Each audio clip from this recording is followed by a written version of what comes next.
आज वीकेंड का first day है और थोड़ी देर हम लोग आपसे बात करेंगे कि इस कोर्स को हम किस तरह से आपके साथ काम कर रहे होंगे और कैसे में पढ़ना है। वीक में 2 दिन हम आपसे मिलेंगे अभी स्टार्टिंग के 2 और 3 महीने जो भी हैं, और लास्ट नवंबर और दिसंबर में जब भी एग्ज़ाम से पहले हमें टाइम मिलेगा उसमें फ्रिक्वेंटली हम कुछ क्लासेस को वीक में 3 डेज़ या 4 डेज़ या इवनिंग में कभी टाइम मिला तो क्लास रख लेंगे। और 5 डेज़ आपको पढ़ना है और फिर 6 और 7 डेज सैटरडे और संडे आपको वीकेंड ज्वाइन करना है। मैं अगर सिर्फ रियल आंसर्स की बात करूं तो रियल आंसर्स में आई थिंक एएमई में शायद 55 और 60 लेक्चर्स के अराउंड सिर्फ रियल आंसर्स के लगते हैं, along with the doubt discussions, है ना। बहुत प्रॉपर तरीके से सारा सब कुछ चल रहा होता है। तो 60 लेक्चर्स तो मुझे केवल एनालिसिस में चाहिए होते हैं, तो आप समझ सकते हैं कि हमारे पास अभी 60 लेक्चर्स वीकेंड में नहीं बचे होंगे। जब तक एग्ज़ाम आ जाएगा तो हमें कैसे करना है। तो एक चीज़ का ध्यान रखेंगे, हम लोग टॉपिक वाइज काम कर रहे हैं। अब क्या है कि मुझे स्टार्ट करना है रियल आंसर्स, ठीक है। रियल आंसर्स स्टार्ट करने में ये है कि आप एक काम कर सकते हो, एकेडमी का या आपके पास अपना खुद का कोई नोट्स है जिसे आप पढ़ रहे हो वो फॉलो कर लो। नहीं है तो एकेडमी का मटेरियल है वो ले सकते हो, नहीं है तो कहीं से फोटोकॉपी करा सकते हो, कहीं से कुछ भी हो, बट आपके पास थोड़ा स्टडी मटेरियल हो। जैसे रियल आंसर्स का मैं पहला टॉपिक डिस्कस करूंगा तो वो होगा point set theory and accountability. Set theory and accountability, और काउंटेबल और अनकाउंटेबल सेट डिस्कस करेंगे। Countable and uncountable set. अब इसमें क्या होगा, जब हम काउंटेबल और अनकाउंटेबल के प्रीवियस इसके क्वेश्चंस डिस्कस कर रहे होंगे, या आपका कोई भी इंडिविजुअल डाउट है किसी के असाइनमेंट का है या कैसे भी है, अगर हम उसे डिस्कस कर रहे हैं तो उससे रिलेटेड उसकी थ्योरी भी आपको आनी चाहिए। तो अब इन 5 डेज में हम यही करेंगे। आज इसीलिए इंट्रोडक्शन क्लास थी कि हम किस तरीके से काम करेंगे, नेक्स्ट वीक कैसे मिलेंगे। तो जैसे हम इस सेट थ्योरी और काउंटेबल और अनकाउंटेबल पर जो भी क्वेश्चंस आए हैं लास्ट ईयर्स, आपके नेट में आए हैं, आपके गेट में आए हैं, आपके टिफर एंड बेचम में आए हैं, जहां पर भी आप लगता है, जहां पर भी आप तैयार कर सकते हैं। मैं पहले सीएसआर की तरफ कोशिश करूंगा कि सीएसआर के पहले क्वेश्चंस को कंप्लीट कर लें, उसके बाद आप गेट है आने वाला, गेट के टॉपिक्स को एक बार देख लें कि वो किस तरीके से क्वेश्चंस रखते हैं, थोड़ा वो पैटर्न पता चल जाए। फिर टिफर एंड बेचम की उठा लेंगे कि वो किस तरीके से क्वेश्चंस पूछते हैं। तो क्वेश्चन पूछना आपका पूरा राइट है और आप जो क्वेश्चन पूछना चाहते हैं वो पूछ सकते हैं रिलेटेड टू द टॉपिक जो चलने वाला है उस वीक में और वीकडेज में। तो आप करेंगे क्या कि उससे related theory with in 5 days आप कंप्लीट करेंगे, और थ्योरी के साथ साथ जो असाइनमेंट प्रोवाइड किया जा रहा है आपको यहाँ से, उनके क्वेश्चंस लगाना स्टार्ट करिए। तो थ्योरी के साथ साथ जब आप क्वेश्चंस करेंगे तो आपको थ्योरी में कुछ नंबर ऑफ रिजल्ट्स होंगे जो बहुत अच्छे से फील नहीं हो पा रहे होंगे कि sir countable union of countable set is again countable कैसे डिस्कस कर रहे हो, every infinite set has at least 1 countable set कैसे बात कर रहे हैं, sir Cartesian product of infinite sets कैसे पढ़ा जाता है। अगर किसी थ्योरी से रिलेटेड आप क्लियर नहीं हो पा रहे हैं, लग रहा है कि कंफ्यूजन आ रहा है, उसको बहुत अच्छे से कंक्लूड नहीं कर पा रहे हैं, तो आप मुझे बस इतना बताना है कि सर इससे रिलेटेड थ्योरी आपको बतानी है, मैं उसका वहीं पर पोस्टमार्टम कर दूंगा और उससे रिलेटेड जो जो क्वेश्चंस आए हैं उनके बारे में हम आपको डिस्कस कर देंगे। और शायद यही वो तरीका है जहां से हम दोनों अच्छे से काम कर सकते हैं। हम सैटरडे संडे आके आपके साथ मेहनत कर सकते हैं और आपको 5 डेज और मेहनत करनी है। बात समझ रहे हैं? तो हमारी मेहनत हम बहुत ज़्यादा दे पाएंगे, बहुत ज़्यादा दे पाएंगे। वीकेंड में तो हम पूरा दिन आपके साथ लगे रह सकते हैं, लेकिन उतना भी सफिशिएंट नहीं होगा। Gate the point? तो इस वीकेंड बैच का मतलब होता है कि आपको एफर्ट ज़्यादा करना है, और आप करते करते एफर्ट कहीं अगर स्टक हो रहे हैं, कहीं फंस रहे हैं, कहीं कुछ हो रहा है, हम वहाँ आपको इस तरह निकाल के देते हैं कि फिर दोबारा एग्ज़ाम तक आपको उस जगह पर स्टक ना होना पड़े और ना वहाँ फंसे, वहाँ ईजिली और आसानी से आप चीज़ें और स्मूथ तरीके से आप अपनी थ्योरी और क्वेश्चंस को कर सकें। तो आज हम कुछ दिखाएंगे यहाँ पे, जैसे 1112 को लेके क्या पूछा गया है, अकाउंटेबिलिटी को लेके कैसे डिस्कस किया गया है। हम कुछ बेसिक डिस्कस करेंगे। हम ये नहीं कहते हैं कि आपको ये आना ही चाहिए, आपको क्यों नहीं आता, नहीं आता है तो नेक्स्ट क्लास से आप अपना पूछना स्टार्ट कर सकते हैं। तो वीकेंड उन बच्चों के लिए जो पढ़ना चाहते हैं या इन्होंने पहली बार ही तैयारी करी और पूरा टाइम नहीं मिल पा रहा है, तो वो एक आइडिया ले सकते हैं, है ना, कि किस तरीके से थ्योरी को मुझे कवर करना है, किस तरह थ्योरी पढ़ी जाती है, सीखी जाती है। वो लोग ज्वाइन करके ये सीख सकते हैं। और जो लोग एक दो बार कंपटीशन की तैयारी कर चुके हैं, जिनको लगता है कि उनका कहीं थोड़ा बहुत अगर चीज़ें रुकी हुई हैं या कहीं से कोई हिंट मिल जाता, तो उनके लिए तो बहुत बेनिफिट है। आप 5 डेज पढ़िए, एक टॉपिक 5 डेज के लिए बहुत सफिशिएंट होगा वीक में। आप अगर पॉइंट सेट टोपोलॉजी तक पढ़ना चाहते हैं तो मुझे लगता है सेट थ्योरी, काउंटेबिलिटी और पॉइंट सेट टोपोलॉजी की डेफिनेशंस, थ्योरम और रिजल्ट्स और उससे रिलेटेड क्वेश्चंस 5 डेज बहुत सफिशिएंट है। और उसके बाद एक पेज लेके और एक कॉपी लेके आप मार्क कर लीजिए, मुझे ये चीज़ें वीकेंड में सर से पूछनी है। आप लेके तो आओ मेरे पास, एक थ्योरी डाउट एटलीस्ट लेके आओ। हम आपको वहाँ से कितनी आसानी से निकाल के ले चलते हैं और बता देते हैं कि इस थ्योरी से और रिजल्ट से और इस लेमा से कितने कितने क्वेश्चंस कैसे बने और कौन सी एडिशनल हमें कैलकुलेशन चाहिए थी जिससे हम इस क्वेश्चन और बाकी और क्वेश्चंस पे काम कर सकें। तो ये टास्क रहेगा और बाकी सिर्फ आएंगे, सिर्फ क्वेश्चंस करेंगे। तो हर क्वेश्चन की अपनी थ्योरी है, हर क्वेश्चन की अपनी कैलकुलेशन है। तो हर क्वेश्चन से रिलेटेड थ्योरी और कैलकुलेशंस पढ़ेंगे तो शायद बहुत मुश्किल होगी। कई नंबर ऑफ क्वेश्चंस, हजारों क्वेश्चंस हैं आपके पास, तो आप 1000 नंबर ऑफ रिजल्ट थोड़ी ना तैयार कर रहे होंगे। तो हम कुछ ऐसा सीखने की कोशिश करेंगे कि एक थ्योरी होगी, उससे जितने पॉसिबल क्वेश्चंस बनाए जा सकते थे, कुछ हेयर एंड देयर चेंज करके, तो हम वहां से सीखकर और एक ही रिजल्ट और उससे मैक्सिमम नंबर ऑफ क्वेश्चंस करने की कोशिश करेंगे। तो less number of results and the more number of questions, कुछ ऐसा टास्क डिस्कस करें कि जिससे हम कम थ्योरी में ज़्यादा क्वेश्चंस कर पाएं। हर एक चीज़ के लिए एक रिजल्ट नहीं पढ़ना है। हम अपने दिए हुई और पढ़े हुई थ्योरी से कुछ और चेंजेस करके कुछ ना कुछ कंक्लूड करते रहेंगे, कुछ ना कुछ कंक्लूड करते रहेंगे। और नए नंबर ऑफ रिजल्ट जो मुझे तैयार नहीं करने हैं बैठ के, वो ऑटोमेटिकली निकल आएंगे इम्प्लीकेशंस में। तो कोई एक थ्योरी पढ़ेंगे और उसको इम्प्लाइज करेंगे कि देखेंगे कहाँ पहुंच रहा है। Gate the point? तो ये है, बाकी आप लोग अपना बता सकते हैं। तो आज का topic set theory and countable and uncountable sets है। तो अगर थ्योरी में आप लोगों को कुछ पूछना हो तो आप थ्योरी में कुछ पूछ सकते हैं। सेट थ्योरी काउंटेबल को लेके, अनकाउंटेबल लेके आपने कुछ पढ़ा हो, और नहीं तो हम फिर कुछ नंबर ऑफ क्वेश्चंस देखेंगे। हाँ, कुछ नहीं पढ़ा, कोई बात नहीं, कोई बात। इसीलिए आज इंट्रोडक्शन एज ए क्लास थी कि मतलब हमें कैसे करना है, इसको कैसे पढ़ना है ना। तो बट हम आपको देखते हैं कि हमें पढ़ना क्या क्या। हम आपको बता देते हैं ओवरऑल कि किन किन टॉपिक से और कैसे कैसे कहाँ क्वेश्चंस पूछे गए हैं। सबसे पहले समझिए कि अगर मैं 2013 तक से, अगर हम 2013 की तक की बात करें, अगर आप उठा के देख लो, तो 2013 हुआ क्या कि 2009-10 में हम लोग ऑब्जेक्टिव आए थे। उससे पहले सब्जेक्टिव होता था। तो ऑब्जेक्टिव बहुत पेपर 1 पेपर 2 में होता था, तो कुछ ऑब्जेक्टिव आते थे, फिर एक सब्जेक्टिव होता था। तो ऑब्जेक्टिव में ज़्यादा डर लगता था कि सब्जेक्टिव तो ज़्यादातर हो जाता था, बट ऑब्जेक्टिव नहीं हो पा रहा है ना। लेकिन 2010 के बाद फिर क्या हुआ कि 9-10 के बाद फिर ऑब्जेक्टिव में इतने अच्छे क्वेश्चंस बनाए जाने लगे कि ऑब्जेक्टिव से भी डर लगने लगा। Getting the point? तो 2013 तक और 14 तक अगर आप उठा के देखेंगे तो रियल एनालिसिस में जो टॉपिक थे वो कुछ फिक्स थे। जैसे उन्हें फंक्शन ऑफ सेवरल वेरिएबल से किसी एग्जाम में तो 3-3, 4-4 क्वेश्चंस आ गए केवल फंक्शन ऑफ सेवरल वेरिएबल से, वो भी पार्ट सी के। आप 16 मार्क्स से ज़्यादा का केवल एक चैप्टर में से, वो भी एक सेगमेंट में से पूछ ले रहे हैं। बात समझ रहे हैं?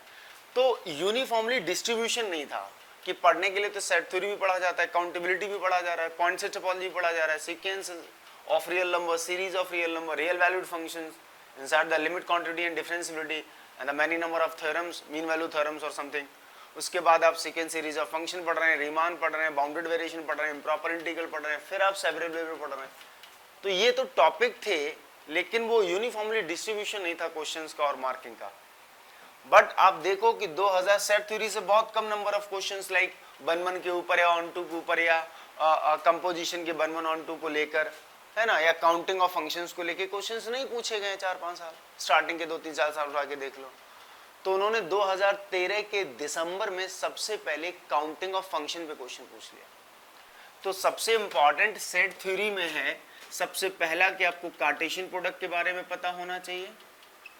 कार्टेशियन प्रोडक्ट हम आपको हिंट कर दे रहे हैं कि आपको किस किस के बारे में अच्छे से, कार्टेशियन प्रोडक्ट सिर्फ ये नहीं है कि Cartesian product A cross B के बारे में पता हो, A cross B, B cross A, कब ये इक्वल होंगे, इनके इंटरसेक्शन में क्या जाता है, ये सारी चीज़ें आपको इसके बारे में पता होना चाहिए जो बेसिक नोट्स में होती हैं।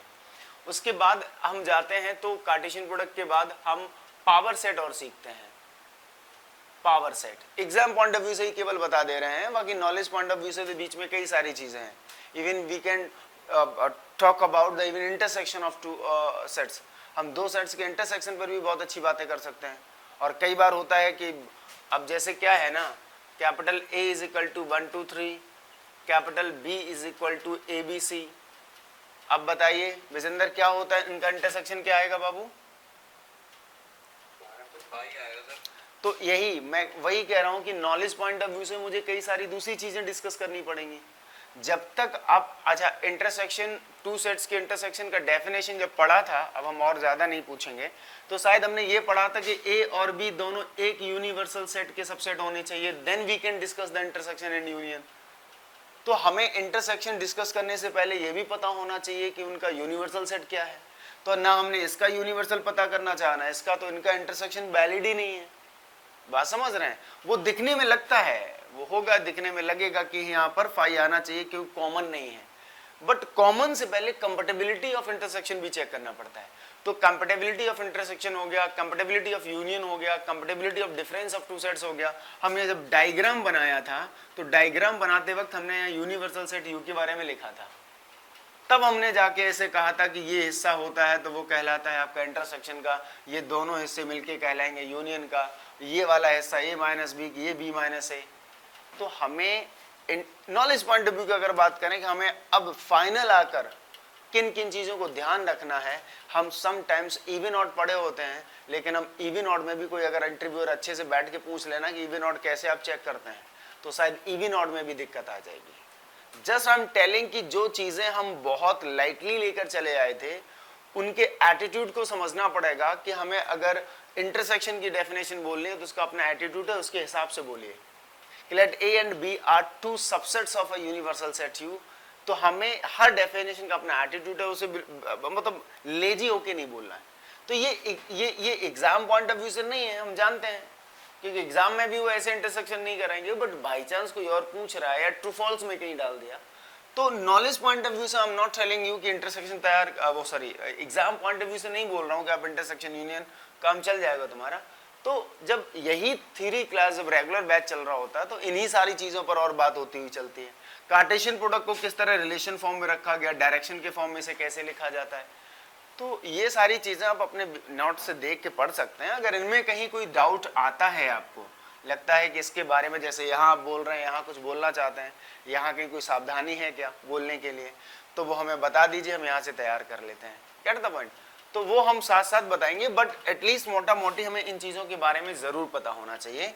इसलिए कार्टेशियन प्रोडक्ट हो गया, इनसे रिलेटेड छोटी छोटी थ्योरी और उनके रिजल्ट्स लाइक कार्टेशियन और उनकी कार्डिनलिटी के फॉर्म में, पावर सेट हो गया, और कार्डिनलिटी ऑफ पावर सेट भी पता होना चाहिए, बहुत इंपॉर्टेंट डिस्कशन है। इसके बाद आपको सबसेट्स में प्रॉपर और इम्प्रॉपर के बारे में पता होना चाहिए कि प्रॉपर इम्प्रॉपर कैसे देखा जाता है, इम्पटी कब प्रॉपर सबसेट होता है किसी सेट का, और नॉन इम्पटी कब होता है। तो ये सारी बातें आप यहां से जाके चेक कर सकते हैं। क्या हुआ?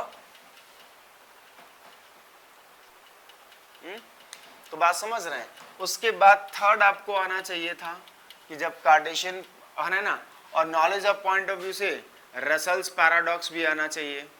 ये इंटरव्यू में कई बार पूछ लेते हैं कि रसल्स पैराडॉक्स क्या है, there is no set of all sets. So उसकी हमें शायद एग्जाम पॉइंट ऑफ व्यू से ज़्यादा ज़रूरत नहीं है, तो इसको छोड़ दीजिए। उसके बाद आप आ जाते हैं, कार्टेशियन प्रोडक्ट हो गया, पावर सेट हो गया, कार्डिनलिटी हो गई। इसके बाद आप डिस्कस कर सकते हैं चाहें तो जाके सीधा फंक्शन के बारे में डिस्कस कर सकते हैं। फंक्शन में दो ही फंक्शंस होते हैं, एक वन फंक्शन होता है और एक ऑन टू फंक्शंस होता है। Otherwise, a function which is not one called many one function, a function which is not on to called into functions, and there are some combinations like many one और into हो गया या one on to हो गया, है ना। And the one is called injective और on to called surjective। ये सारी चीजें बेसिक यहाँ पे समझ लेते हैं। उसके बाद क्या हुआ, जब इनको सबको लिख दिया गया, उसके बाद यहाँ पर कुछ इंपॉर्टेंट रिजल्ट्स हैं, उनको पढ़ना पड़ता है। इंपॉर्टेंट रिजल्ट्स कैसे, if function from A to B है on the behalf of necessary conditions हैं डोमेन और कोडोमेन के कार्डिनलिटी के बिहाफ पर, कि if the cardinality of domain capital A जो लिया है आपने is strictly greater than the B है, then there is no one map. If the cardinality of B is strictly greater than the cardinality of, then there is know on to map. Get the point. So if we want the one and onto map from the sets A and B, A to B, तो हमें दोनों के cardinal number बराबर होने चाहिए। Cardinal number, उनकी cardinality को denote करने वाले सिंबल सेम यूज होने चाहिए। तो हम कहते हैं उनको कि cardinality of A and cardinality of B is equal to, मान लीजिए आपके किसी इनिशियल लेटर से विजेंदर के बी को लिख देते हैं। So B is nothing, that is the cardinal number. अब ये कार्डिनल नंबर कैंटर के बिहाफ पर अलग अलग पिक्चर में चला जाता है। See, this B may be belongs to the some natural number और यूनियन जीरो से हो सकता है। मान लो किसी की कार्डिनलिटी 5 है दोनों की, हो सकता है किसी की कार्डिनलिटी ये बी अलिफ नॉट भी हो सकता है, क्योंकि दोनों हो सकता है काउंटेबली इनफिनाइट सेट हो जिनकी कार्डिनलिटी को आप कैंटर अडॉप्टेड एक सिंबल है अलिफ नॉट ग्रीक, उससे आप ले सकते हैं। या तीसरा कोई सी और greater than C, continuum C uncountable set के लिए है। So if B denote the cardinality of any set by the symbol like V, then this V is called the cardinal number। तो वो हमें कार्डिनल नंबर चाहिए था। तो हमें बाइजेक्शन के एग्जिस्टेंस या इंजेक्टिव के एग्जिस्टेंस या और सर्जेक्टिव के एग्जिस्टेंस के लिए कुछ नेसेसरी और कुछ सफिशिएंट कंडीशंस पढ़नी होती हैं। ये पढ़ना बहुत इंपॉर्टेंट होता है। तो हम नेक्स्ट टास्क के लिए आपको बता देते हैं कि बहुत इंपॉर्टेंट है। Gate the point. इनको पढ़ लेंगे अगर आप, और आपको लगे कोई चीज आपको फील नहीं हो रही, आप हमारे पास ले आएंगे। और इन सारी चीजों को सीखने के लिए सबसे इंपॉर्टेंट, बहुत बेसिक जो है, वो हमें ये पता होना चाहिए कि अगर मैं ए से बी पर कोई फंक्शन बनाता हूं, तो आप जानते हैं, फील करके देखिए खुद से, कि अगर यहाँ 4-5 एलिमेंट्स हैं, this is the domain of our function and this is the codomain of our function, and if we construct a function directed from A to B, तो आप समझ सकते हैं मेरे बच्चे, कोडोमेन में एक एलिमेंट भी हो सकता है। तो जब कोडोमेन में एक एलिमेंट होगा तो ये सारे के सारे इस एक एलिमेंट पे चले जाएंगे। अगर कोडोमेन में 2 एलिमेंट होंगे तो हो सकता है सारे एलिमेंट अभी भी एक पर जाएं, या चॉइस है कि आधे कुछ एलिमेंट्स इस पर भी जाएं, कुछ इस पर चले जाएं। 3 एलिमेंट ले सकते हैं, ऐसे डिस्ट्रीब्यूशन हो सकता है। 4 एलिमेंट ले सकते हैं, डिस्ट्रीब्यूशन हो सकता है। 5 एलिमेंट ले सकते हैं, डिस्ट्रीब्यूशन हो सकता है। Just I am telling you कि अगर यहाँ 4 नंबर ऑफ एलिमेंट्स हैं, यहाँ पर 5 नंबर ऑफ एलिमेंट्स हैं, तो इस फंक्शन के रेंज में मैक्सिमम 4 एलिमेंट जा सकते हैं। क्योंकि ज्यादा से ज्यादा आप 1 to 1 कॉरेस्पॉन्डेंस कर देंगे तो रेंज में कितने जाएंगे, केवल 4 ही एलिमेंट तो जाएंगे। अब रेंज में 4 जाने के लिए कोडोमेन भी 4 होने चाहिए। यही नेसेसरी कंडीशन है फॉर वन वननेस के लिए, कि अगर डोमेन में 4 हैं और 1 to 1 चाहते हैं तो कोडोमेन में भी 4 ही एलिमेंट चाहिए होंगे मिनिमम। आपको 5 से भी काम चलेगा, लेकिन मिनिमम 4 चाहिए होंगे। तो कम से कम इतना तो पता है कि आज तक हम पढ़ते रहे कि किसी की फंक्शन की जो रेंज होती है, रेंज को हम लोग क्या लिखते हैं, या तो रेंज ऑफ एफ या एफ एक्ट ऑन ए लिख देते हैं। ये सिंबल भी होता है, एफ ए भी होता है। तो अगर हम ये जानते हैं कि एफ ए जो है हमेशा कोडोमेन का सबसेट होता है, range is always the subset of codomain. अगर रेंज कोडोमेन का सबसेट है तो रेंज जो है एफ ऑफ ए की कार्डिनलिटी बी की कार्डिनलिटी से, दैट ऑब्वियस, मैथमेटिक्स में ऑब्वियस आप जानते हैं, बात समझ रहे हैं। तो रेंज की कार्डिनलिटी कोडोमेन से तो लेस होती है, ये सब जानते हैं। बट एक चीज और सीख लो जो मैं जिसके लिए ये पढ़ा रहा था, कि रेंज की कार्डिनलिटी जो होती है वो हमेशा डोमेन से भी लेस देन इक्वल होती है। क्योंकि अगर डोमेन में 5 एलिमेंट हैं तो ये 5 अगर मैं डिफरेंट पर भी भेज दूंगा ना, तो ये 5 एलिमेंट अपने रेंज में बना सकते हैं, और मैक्सिमम 5 बना सकते हैं। और अगर कहीं 2 एलिमेंट 3 बना देते हैं रेंज में, तो एक अगर यहाँ गया तो एक को 2 पे जाना पड़ेगा, और किसी एक एलिमेंट की इमेज अगर 2 पर चली जाती है तो वो फंक्शन क्यों होगा? क्योंकि फंक्शन तो कहता है कि every element of the domain has unique image codomain. Gate the point? तो इस तरीके से यहाँ पर आप बात कर सकते हैं। तो बेसिकली आपको फंक्शन के 1 1 ऑन 2, सब्जेक्टिव, इंजेक्टिव, ये सारी बातें, इनकी necessary conditions, the cardinality of domain and codomain कैसे रिलेट होता है, रेंज की कार्डिनलिटी को डोमेन की कार्डिनलिटी से कैसे रिलेट करते हैं, रेंज की कार्डिनलिटी को कोडोमेन की कार्डिनलिटी से कैसे डिनोट करते हैं, जब 1 1 होता है तब डोमेन और कोडोमेन की कार्डिनलिटी का रिलेशन क्या है, जब ऑन 2 होता है तो डोमेन और कोडोमेन की कार्डिनलिटी का रिलेशन क्या है। ये सारे बेसिक हैं, इन सबको आप तैयार करके रखिए। उसके बाद हम बताएंगे कि अगर इतना तैयार कर लिया तो फंक्शन से रिलेटेड, उसके बाद कंपोजिशन आता है, गॉफ एंड फॉग, गॉफ बनाना है या फॉग बनाना है। So just define the composite function gof और फॉग की डेफिनेशन आपको बहुत अच्छे से आनी चाहिए। डेफिनेशन सबको आती है, सब बात कर लेते हैं, बट फिर knowledge of point of view से बात करें तो हमें डोमेन कोडोमेन जो रिलेशन होता है ना, कि एफ का जो कोडोमेन है वो जी का डोमेन होना चाहिए या सबसेट भी पॉसिबल है, इन सब पर मुझे बात करनी पड़ेगी। और उसके बाद सबसे इंपॉर्टेंट अगर कुछ यहाँ पर आता है तो गॉफ और फॉग का इंजेक्टिव डिस्कस करना, गॉफ और फॉग का बाइजेक्टिव डिस्कस करना। गॉफ और फॉग के लिए कि अगर एफ और जी 1 1 है तो गॉफ क्या होगा, ये पूरा रिलेशनशिप कम से कम 15-20 क्वेश्चंस का है एक साथ। तो आप जितना पढ़कर सीख सकते हैं, आपके नोट्स में जहां तक लिखा हुआ है, जहां तक आप सीख चुके हैं वहां तक पढ़िए। और उसके बाद इससे रिलेटेड किसी भी टाइप का दिमाग में तुम्हारे क्वेश्चन आता है कि सब हम इसको गॉफ को तो बाइजेक्टिव लेना चाहते हैं और एफ को 1 1, तो जी की सारी पॉसिबिलिटीज बताओ क्या क्या हो सकता है। जिस टाइप का भी क्वेश्चन तुम्हारे दिमाग में आ सकता है वो लेके आइए, लेकिन पहले एक पिक्चर बना लीजिए अपने दिमाग में कि फंडामेंटल इसका ये है, बेसिक इसका ये है। गॉफ के 1 1 या ऑन 2 होने के लिए मुझे एफ और जी के किस तरह रिलेशन को पता होना चाहिए, तब जाके हम इसको कंप्लीट डिस्कस कर पाएंगे। तो ये पूरा का पूरा, और एक साथ कुछ चीजें और हैं, equality of 2 functions, equality of 2 functions, ये डेफिनेशन आपको आनी चाहिए। इक्वलिटी ऑफ 2 सेट्स, ये डेफिनेशन आपको आनी चाहिए। इक्वलिटी ऑफ 2 सेट्स, ये डेफिनेशन आपको आनी चाहिए। Gate the point? तो अगर मैं सिर्फ सेट थ्योरी एंड फंक्शन की बात करता, सेट थ्योरी और फंक्शन की बात करता, काउंटेबिलिटी भी हटा देते हैं, तो सेट थ्योरी और फंक्शन में इन बेसिक चीजों को हमें पता होना चाहिए। और आपको दिखा देंगे कि 1 1 के क्वेश्चंस और ऑन 2 के क्वेश्चंस कितने आए, अभी 1-2 क्वेश्चंस हम आपको करा के दिखा देते हैं। Gate the point? तो ये पूरा स्ट्रक्चर है। चाहो तो आप इन सारी चीजों को नोट कर लो, मैं जिनको चाहता हूं कि कार्डिनल इक्वल है, ये कार्डिनलिटी बराबर, ये सब आना चाहिए, ये तुम्हें आना चाहिए, तो ये सारा आप पढ़कर आइए। उसके बाद हम इस पर एक बार और आपसे कहेंगे और आपको असाइनमेंट भी शेयर कर देंगे। तो असाइनमेंट शेयर करने के बाद आप 5 डेज में इन सबको कंप्लीट करेंगे। काउंटेबिलिटी पर भी चलते हैं, मुझे कौन कौन से रिजल्ट, कौन कौन सी चीज़ें मुझे बेसिकली पता होनी चाहिए, वो सारा मैं समराइज कर दूंगा। और उसके बाद नेक्स्ट जब क्लास हम कर रहे होंगे तो इससे रिलेटेड क्वेश्चंस, और हम आपको बताएंगे कि जो जो मैंने आपको समराइज करने के लिए बोला था क्या उसी में से ये क्वेश्चन नहीं है, तो वो क्वेश्चन आपको आसानी से वहीं से मिल जाएगा। तो थोड़ा हिंट कर लीजिए यहाँ से आप, उसके बाद आगे बढ़ते हैं।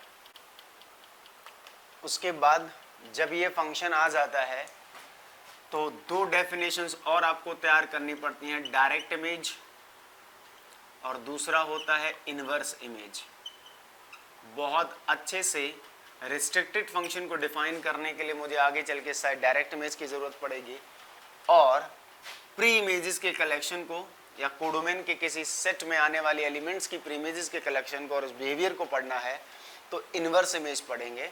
तो डायरेक्ट इमेज किसी डोमेन के एलिमेंट के लिए एफ ऑफ कैपिटल एक्स जैसा होता है, एक सेट का नाम होता है। इनवर्स इमेज भी एक सेट का नाम होता है जो कोडोमेन के एलिमेंट के लिए फाइंड की जाती है, कोडोमेन के सबसेट्स के लिए फाइंड की जाती है। बात समझ रहे हैं? तो आपको 2 चीजें आनी चाहिए, एक डायरेक्ट इमेज और इनवर्स इमेज। और बी चौधरी से लेके हर अच्छी बुक में डायरेक्ट इमेज और इनवर्स इमेज को लेके 2 थ्योरम अलग अलग दिए हैं कि F of x intersection by क्या होता है, एफ एक्स यूनियन बाई किसके बराबर होता है, या F inverse x intersection by क्या होता है इनवर्स इमेज के फॉर्म में। तो ये आपको हर एक बुक में और हर उसमें 2 थ्योरम मिलेंगी। एक डायरेक्ट इमेज के लिए होती हैं 4 स्टेटमेंट, 3 स्टेटमेंट है, और इनवर्स इमेज के लिए 3-4 स्टेटमेंट हैं। एक ही थ्योरम के अंडर। तो और इस पर CSIR ने पूरा 4.75 मार्क का क्वेश्चन पूछ डाला, पूरा पार्ट सी का एक क्वेश्चन पूछा हुआ है। तो आप इन सबको तैयार करके रखिए, ये आपको ओवरऑल तैयार करके रखना है। काउंटिंग ऑफ फंक्शंस तैयार करके रखना है। काउंटिंग ऑफ फंक्शंस, कितने 1 1 कितने ऑन टू लगते हैं, ये सब कुछ आपको काउंटिंग टेक्निक आनी चाहिए। तो काउंटिंग टेक्निक हो गई, 1 1 ऑन टू को देखने का तरीका हो गया, कार्टेशियन प्रोडक्ट, उसकी कार्डिनलिटी, और उसमें कार्डिनलिटी में A cross B, B cross A के इंटरसेक्शन की बात, पावर सेट की कार्डिनलिटी कैसे काम करती है, डायरेक्ट इमेज हो गया, इनवर्स इमेज हो गया, उसके बाद इंटरसेक्शन यूनियन का जनरल स्ट्रक्चर कैसे आप डिस्कस कर रहे हैं, और इंटरसेक्शन और यूनियन करने पर हम कितने सेट्स का इंटरसेक्शन कर सकते हैं और कितने सेट्स का यूनियन कर सकते हैं, ये सारी चीजें। आर्बिट्री वर्ड का मतलब क्या है, क्या होता है आर्बिट्री वर्ड का मतलब, ये सारी चीजें। Gate the point. तो आर्बिट्री हो गया, कंपोजिट फंक्शन की डेफिनेशन हो गई, कंपोजिट फंक्शन के 1 1 ऑन टू को किस तरह डिस्कस किया जाता है वो सारा हो गया, रसल पैराडॉक्स है ना, कार्डिनलिटी के बिहाफ पर फंक्शंस के 1 1 ऑन टू का नेसेसरी और सफिशिएंट कंडीशन हो गया, रेंज का कार्डिनलिटी हमेशा डोमेन की कार्डिनलिटी से लेस देन इक्वल होता है, और रेंज की कार्डिनलिटी हमेशा कोडोमेन की कार्डिनलिटी से भी लेस देन इक्वल होती है। बहुत इंपॉर्टेंट फैक्ट से सारी नेसेसरी बिहेवियर पता चल जाते हैं। तो हमने कहा ए और बी के बीच में अगर 1 1 ऑन टू चाहते हो तो दोनों के कार्डिनल नंबर सेम होने चाहिए। कार्डिनल नंबर, कार्डिनलिटी को डिनोट करने वाले सिंबल्स को कार्डिनल नंबर कहते हैं।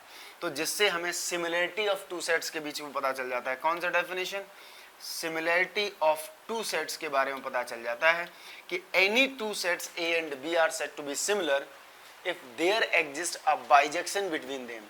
तो instead of finding the bijection between A and B, we are able to say so they have the same cardinal number, या उनकी कार्डिनलिटी को डिनोट करने के लिए सेम सिंबल को यूज कर रहे हैं। अगर A और B की कार्डिनलिटी को मैं T से डिनोट कर रहा हूँ सेम टू सेम, अब T क्या है वो आप देख लो, फाइनाइट नंबर है या कोई ट्रांसफाइनाइट नंबर है। ट्रांसफाइनाइट नंबर वो सिंबल्स होते हैं जो इनफाइनाइट सेट की कार्डिनलिटी को डिनोट करने के लिए यूज किए जाते हैं, but they are not number, they are symbols, but हम कहते हैं कि वो नंबर्स हैं।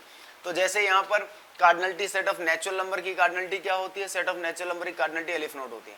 सो this aleph naught is smallest और very first transfinite number in the history of या family of the transfinite number.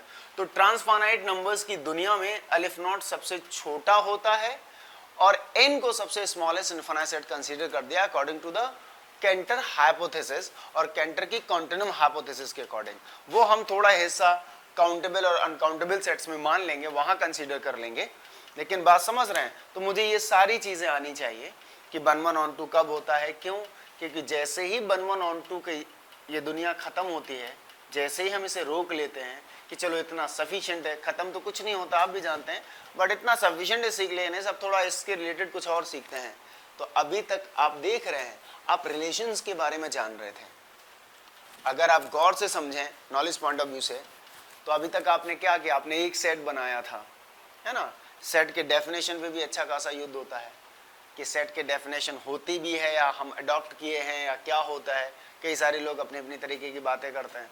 फिर कैंटर का अपना एक थॉट था, कैंटर ने बाकायदा अपनी एक लाइन भी लिखी है, हमने अपने बुकलेट में डाला हुआ है, आप देख सकते हैं उसको, कि ये किस तरीके से हमारे थॉट्स, हमारे परसेप्शंस और हमारे मानने का तरीका है कि कोई एक कलेक्शन किस तरीके से सेट बन सकता है या किसी और के थॉट्स और परसेप्शन से हो सकता है वो सेट ना बन रहा हो।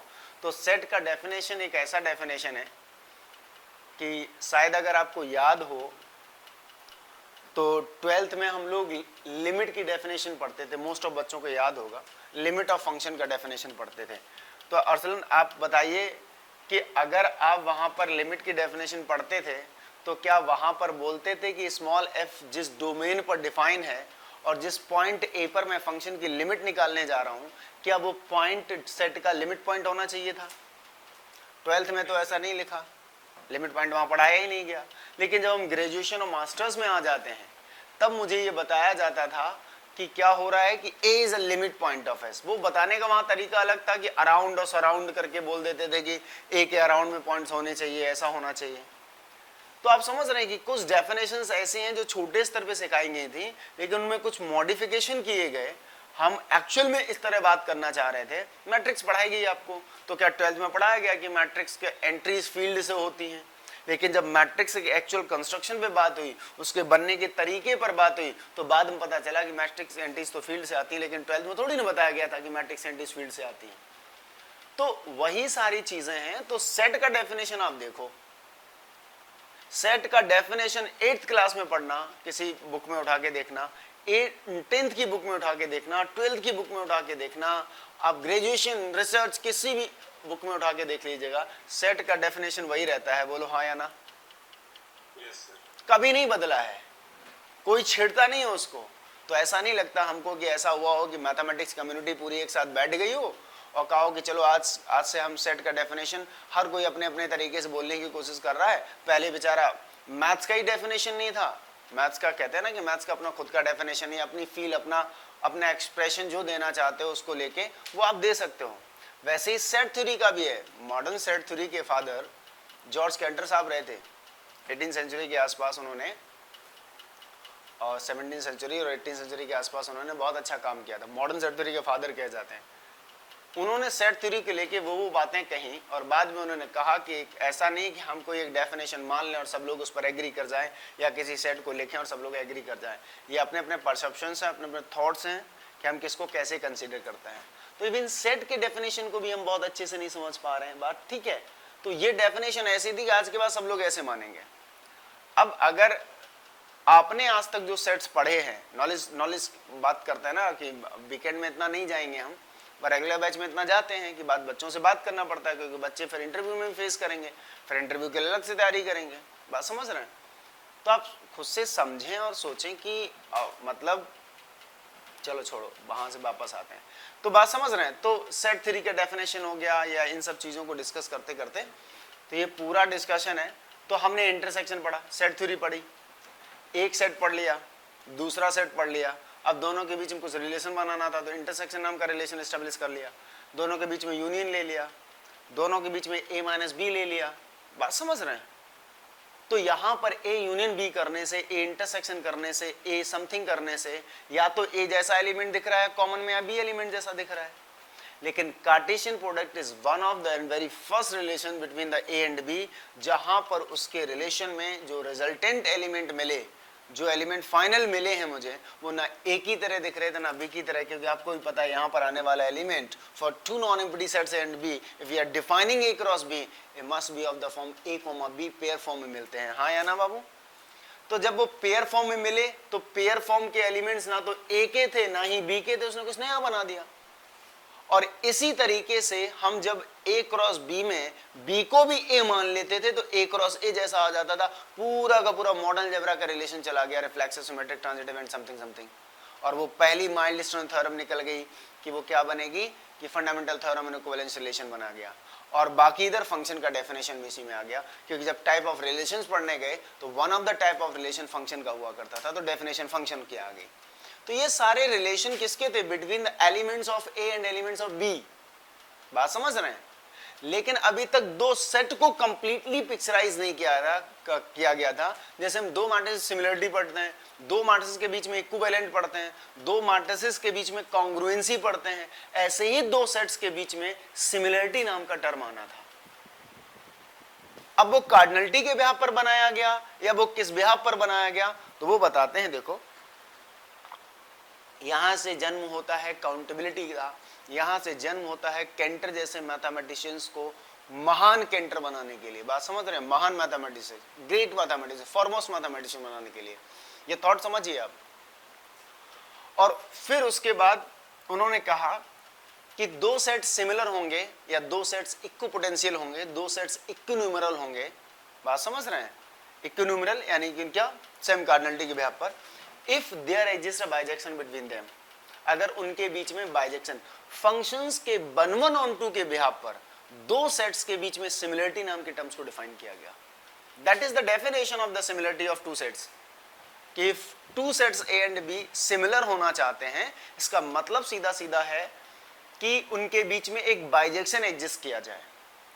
लेकिन जब मैंने इस डेफिनेशन को दो फाइनाइट सेट्स के बीच में लाकर रखा तो ये कहा गया कि अगर एक ही कार्डिनलिटी ज्यादा हुई, डोमेन ए है अगर किसी फंक्शन का, small f from a to b, ये जो लिया है, अगर एक ही कार्डिनलिटी ज्यादा है तो 1 1 नहीं मिलेगा। 1 1 ना मिलने का मतलब है कि टोटल आप ऑन टू मिले ना मिले से क्या फर्क पड़ता है, बाइजेक्टिव होने के लिए 1 1 एंड ऑन टू दोनों होना चाहिए। तो अगर ए की कार्डिनलिटी ज्यादा है तो ऑन टू नहीं होगा, 1 1 नहीं होगा। बी की कार्डिनलिटी ज्यादा है तो ऑन टू नहीं होगा। तो अगर आपको चाहिए दो फाइनाइट सेट्स की सिमिलरिटी को डिस्कस करने के लिए तो आप दोनों में से किसी कार्डिनलिटी को ज्यादा नहीं ले सकते। If the cardinality of any of them is greater than the other, it means these two sets cannot be similar because we cannot define either 1 1 or on 2. तो ये सिमिलरिटी में नहीं आए। तो दरअसल डेफिनेशन को हमने कार्डिनलिटी के बिहाफ पर उतार के रख लिया। क्या उतार के रख लिया कार्डिनलिटी के बिहाफ पर? कि हमें दो सेट्स की कार्डिनलिटी के बिहाफ पर बता सकता हूं कि दे आर सिमिलर और not, rather than the finding the what, कि हम उनके बीच में क्या ढूंढ रहे होंगे, 1 1 ऑन 2 ढूंढ। 1 1 ऑन 2 ढूंढना कई बार छोटे छोटे सेट से समझ में आता है, लेकिन हर बार इतना आसान नहीं होगा ना 1 1 ऑन 2 ढूंढ लेना। और खासकर दो इनफाइनाइट सेट्स के बीच में फाइनाइट में तब भी कुछ समझ में आ जाता है कि बना लेंगे, क्योंकि हमें काउंटिंग पॉसिबल होगी और काउंटिंग हैव एन एंड होगा, तो हम जाके किसी न किसी को असाइन करते रहेंगे। That's sometimes easy. लेकिन आप बात समझिए कि दो फाइनाइट सेट्स, आज के सेट दो होंगे और दो सेट के बीच में ही पता चलेगा कि दोनों सेट आपस में सिमिलर हैं कि नहीं है। और दोनों सेट अगर आपस में सिमिलर हैं तो उन्होंने कहा पहले दो बताओ दोनों फाइनाइट हैं क्या, मैंने कहा हाँ। तो फिर आज के बाद बाइजेक्शन वाली डेफिनेशन लगाने का कोई फायदा नहीं, वो बहुत लेंदी हो जाएगी। आप एक काम करो, इन दोनों की कार्डिनलिटी देख लो। हमने दोनों की कार्डिनलिटी देखी, पता चला कार्डिनलिटी सेम नहीं है, मैंने कह दिया they can not be similar. If the cardinality same होगी उनकी तो हमने कह दिया सिमिलर। इसका मतलब वो जो बाइजेक्शन के लाने की डेफिनेशन थी सिमिलरिटी सेट्स के पढ़ने की, उसको उतार के कार्डिनलिटी के बिहाफ पर ले आए। अब दोनों फाइनाइट डन हो गया, डेफिनेशन से जाओ या कार्डिनलिटी ढूंढने से चले जाओ। अब अगर एक फाइनाइट दूसरा इनफाइनाइट हुआ तो वैसे भी नहीं होगा उनके बीच में बाइजेक्शन, क्योंकि एक बड़ा एक छोटा हो गया कार्डिनलिटी के बिहाफ पर। लेकिन अगर दो इनफाइनाइट सेट हैं तो दो इनफाइनाइट सेट हो चाहे दो फाइनाइट सेट हो, सिमिलरिटी का जो डेफिनेशन वो सबके लिए सेम है। वो डेफिनेशन ये है कि हम दो कोई भी सेट हैं, any two sets A and B, non empty ले लो because we are going to define a function between them ना, बाइजेक्शन की वजह से उसे हम क्या डिफाइन कर रहे हैं, सिमिलरिटी डिफाइन कर रहे हैं। तो मैंने आपसे बोला कि दो इनफाइनाइट सेट हो या दो फाइनाइट हो, सिमिलरिटी का डेफिनेशन सबके लिए सेम था। अब अगर दो इनफाइनाइट सेट आ गए और हमें इनके बीच में सिमिलरिटी पढ़नी है तो हमें इनके बीच में एक बाइजेक्शन मैप डिफाइन करना पड़ेगा। वो तो बेसिक फंडामेंटल है ही, जो उसका डेफिनेशन है, सॉरी बात समझ रहे हैं। लेकिन अगर आप कार्डिनलिटी के बिहाफ पर चाहते हो कि नहीं जैसे फाइनाइट सेट्स में आपने कार्डिनलिटी के बिहाफ पर बोल दिया, हमें 1 1 ऑन 2 ढूंढने की जरूरत नहीं है, हमारी जिद है कि दो इनफाइनाइट सेट्स के बीच में भी मुझे कार्डिनलिटी के बिहाफ पर ही सिमिलरिटी पढ़ने को मिले। तो कैंटर साहब बोले और बाकी मैथमेटिशियंस बोले कि भाई ऐसा कैसे हो सकता है, इनफाइनाइट सेट की कार्डिनलिटी को तो हम डिनोट ही नहीं कर सकते। और तब पहली बार ये सब थॉट आया कि हम इनफाइनाइट सेट की कार्डिनलिटी को भले ही न्यूमेरिकल सिंबल से डिनोट ना कर पाए 3 4 5 जैसे, लेकिन हम आंख बंद करके ये तो फील कर सकते हैं, मान लेते हैं कि किसी सेट ऑफ नेचुरल नंबर की कार्डिनलिटी इतनी है और इतने को नाम दिया उन्होंने अलिफ नॉट सपोज दैट। तो इनफाइनाइट सेट की कार्डिनलिटी को हम न्यूमेरिकली या नेचुरल नंबर से डिनोट नहीं कर सकते थे, तो हमें उसके लिए कुछ सिंबल्स अडॉप्ट करने पड़े। इन सिंबल्स को नाम दिया गया transfinite numbers. So the transfinite number are the symbols to denote the cardinality of infinite sets। और उसके बाद पूरी कहानी कैंटर को बता रहे हैं ना, कैंटर को महान मैथमेटिशियंस बनाने का जो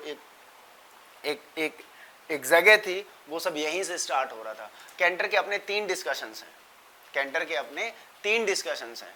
पहला डिस्कशन कैंटर थ्योरम है, वैसे तो कैंटर डिस्कशन थ्योरम भी है, फिर कैंटर थ्योरम भी है, उसके बाद कैंटर सेट भी है, कैंटर का टर्नरी और कैंटर बाइनरी। यही 4-5 चीजें हैं जिनको डिस्कस करने। और ये 4-5 चीजें नहीं है, ये हम आप जानते हैं कि पहला एरोप्लेन बनाने में जितनी दिक्कतों का सामना करना पड़ा होगा उतना आज उससे बेहतर बने हैं, लेकिन उतना आपको परेशान नहीं होना पड़ेगा।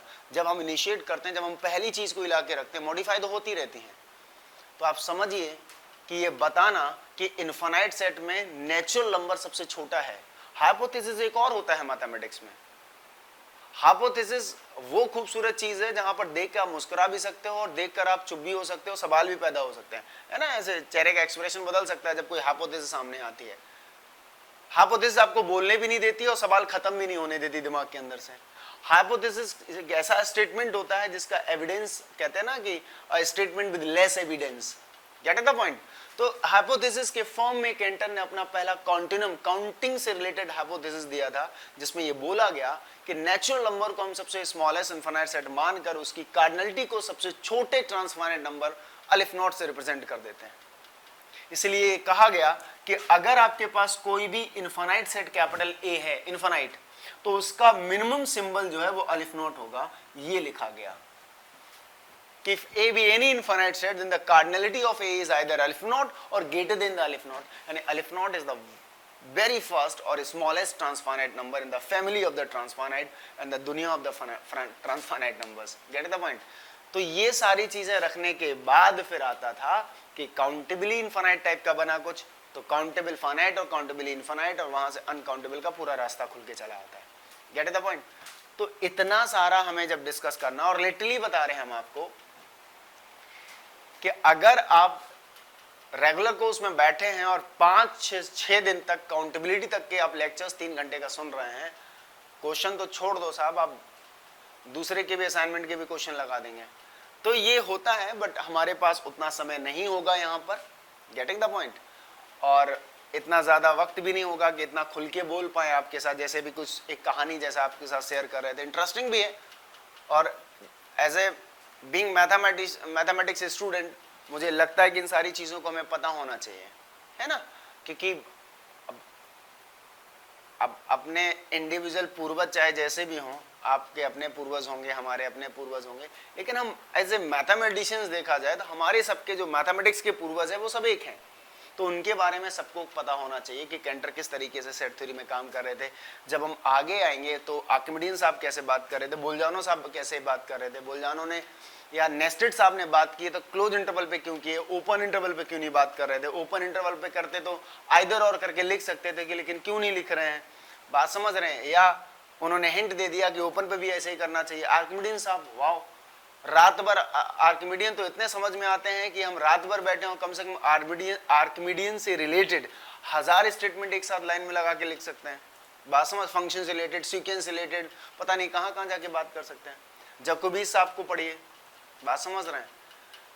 तो ये सारी कहानी है, तो हमें समझना चाहिए। तो सेट थ्योरी में आपके लिए टास्क है कि ये सारा तैयार करके आइए। काउंटेबिलिटी के कुछ अच्छे अच्छे रिजल्ट्स हैं, है ना, उनको तैयार करके आइए और पूरी थ्योरी पढ़ लो। आपको थ्योरी में थोड़ा भी डाउट हो, आप अपने पास मत रखो, हमें दे दो।